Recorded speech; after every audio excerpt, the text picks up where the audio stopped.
Bonjour à tous, j'espère que vous allez bien, et puis j'espère qu'on aura bientôt l'occasion de se voir. Je vais vous parler d'Hamlet, c'est une pièce de Shakespeare, vraisemblablement écrite autour de 1601. Ce n'est pas une œuvre originale de William Shakespeare, c'est une œuvre qui existe bien avant Shakespeare. D'abord c'est un conte danois, écrit en latin, et puis juste avant Shakespeare, on sait aussi que c'est une pièce perdue de Thomas Kyd.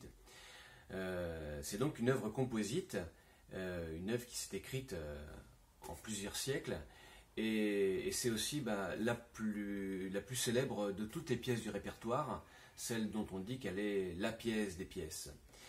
C'est une œuvre de fantôme à double titre. Tout d'abord, il y a un fantôme très important dans l'histoire, puisque c'est une tragédie de la vengeance. Hamlet, le prince du Danemark, vient de perdre son père, et il se trouve que c'est son oncle qui est l'assassin, et que le fantôme de son père vient réclamer vengeance.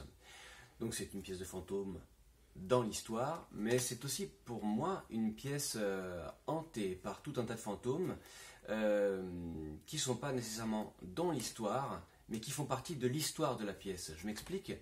Tous les gens qui ont mis en scène la pièce, tous les gens qui l'ont mise en musique, interprétée, peint, qui ont réfléchi sur la pièce, tous les philosophes et tous les poètes qui ont essayé de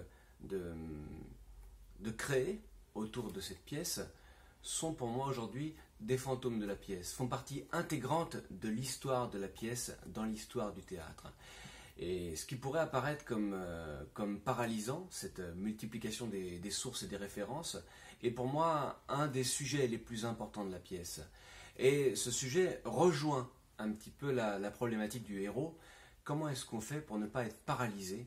Comment est-ce qu'on fait pour passer à l'action lorsqu'on a l'impression que tout a été fait avant nous, que tout a été dit avant nous, et qu'il faudra malgré tout agir pour se sentir vivant? Alors voilà, on a dans le travail que l'on a pu faire, souhaité faire de cette impasse une vraie source de créativité, et on a alterné tradition et expérimentation, et j'espère que vous viendrez nombreux pour découvrir ce travail, et puis j'espère aussi qu'on aura l'occasion d'en reparler. À bientôt.